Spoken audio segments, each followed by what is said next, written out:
बीती 14 सितंबर को गुमला के गोकुल नगर में हुई बाल मजदूरी मुक्ति संस्थान के पदाधिकारी की हत्या मामले को पुलिस ने सुलझा लिया है, लेकिन परिजनों ने प्रशासन द्वारा आरोपी को बिना मीडिया के सामने लाए जेल भेजने पर आपत्ति जताई है।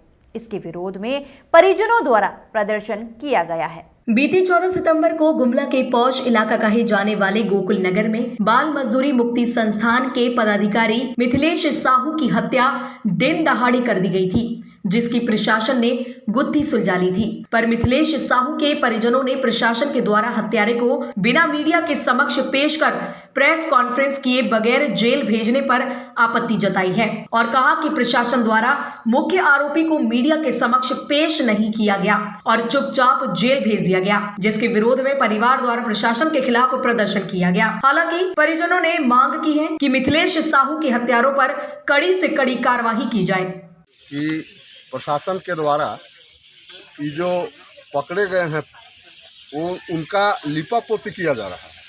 जैसे उदाहरण के लिए कि गणेश मुख्य आरोपी जो है वो कहता है कि नहीं मिथिलेश साहू मैंने मेरा भाई का हत्या किया है और उसका भाई का हत्या जो है सो 16 में हुआ और जबकि मिथिलेश साहू 13 से लेकर 19 तक माने प्रशासन के ही द्वारा फंसा करके पूरे परिवार को जेल भेजा गया। आपको एक बात बता रहे हैं कि सन 2013 में जो घटना घटी थी राम नगीना साहू की, उसमें राम नगीना का जो हत्या किया था वो अंतर्राज्यीय गिरोह का था। वहाँ पूरा है, लेकिन प्रशासन हम लोगों को उसमें फंसा करके पूरे परिवार को जेल भेजती है। अब क्या उससे हम लोग का माने है वो तो हमको समझ में नहीं आता है कि आज तक जो अपराधी, जिसको 2 अपराधी को ग्रामीणों के द्वारा सेंधरा किया गया और बाकी अपराधी को आज तक प्रशासन शायद उन लोग को कुछ अच्छी बोनस वोनस दिया होगा कि ऐसे लोगों का हत्या करते रहो तुम, इसलिए नहीं पकड़ी। दूसरा एक केस हम बता रहे हैं कि हमको 30 जुलाई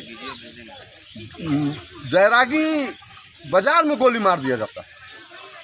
जयरागी बाजार में गोली मार दिया जाता है और आज तक कोई अपराधी को नहीं पकड़ा गया है। माने लगभग 1.5 साल हो गया। प्रशासन बिल्कुल यहाँ निष्क्रिय है।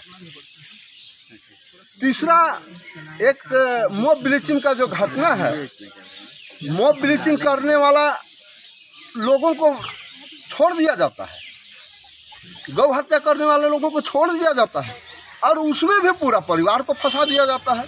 हमको तो लगता है कि मेरा या मेरे परिवार की हत्या कराने में प्रशासन का ही हाथ है। इससे अच्छा है कि अगर हम लोग का सुरक्षा में मुहैया नहीं करेगी प्रशासन तो हम सारे परिवार आत्मदाह करेंगे। हम अभी उसका तारीख नहीं निर्धारित किए हैं। पूरे संगठन से बैठकर विचार विमर्श करने के बाद आरक्षी अधीक्षक के समक्ष करें या पटेल चौक में करें या शहीद चौक में करें।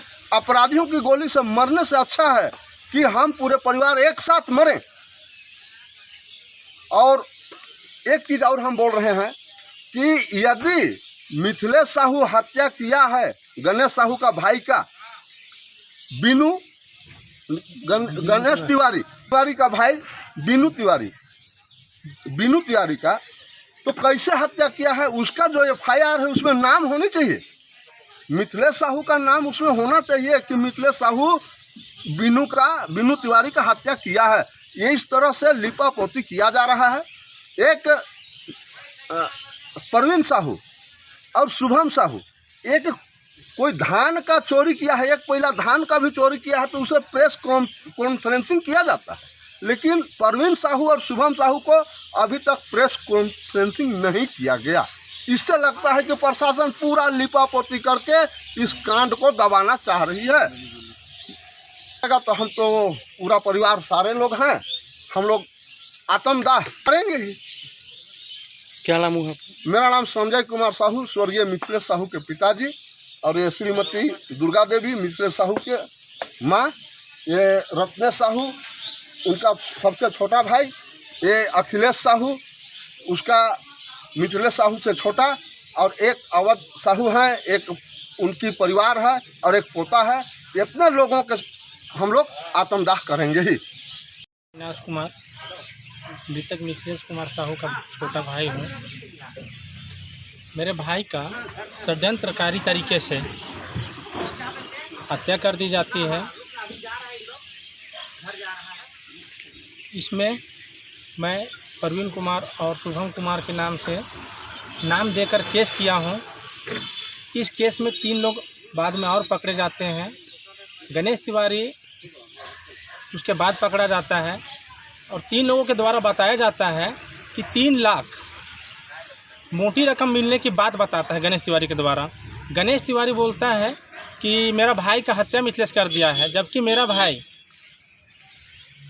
2013 में रामनगीना साहू प्रखंड अध्यक्ष सह ताईनाथ धाम के अध्यक्ष सचिव थे, जिनकी 26 मई 2013 को अपहरण कर फिरौती लेकर हत्या कर दी जाती है।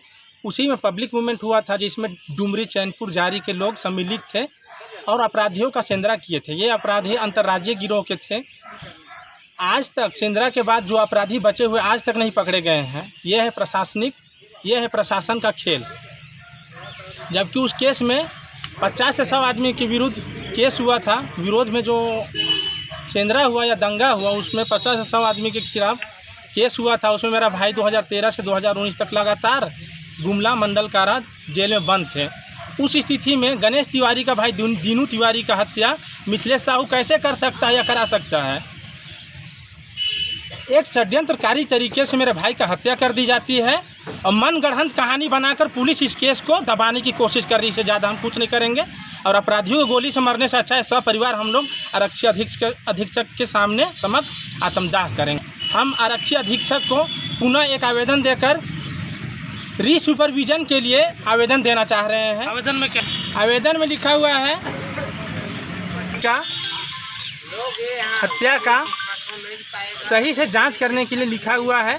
इसी में मेरे पिताजी का भी, जो अभी तक अपराधी नहीं पकड़े गए हैं, 30 जून 2020 को जो मेरे पापा के पीठ पर जरागी बाजार कांड में गोली चलाई जाती है, उसका भी जांच के लिए इसी आवेदन में दिया गया है। आज 30 जून 2020 को जो मेरे पापा में गोली चला था, आज अगर उस केस में कार्रवाई हुई रहती तो मिथिलेश साहू आज जिंदा होता।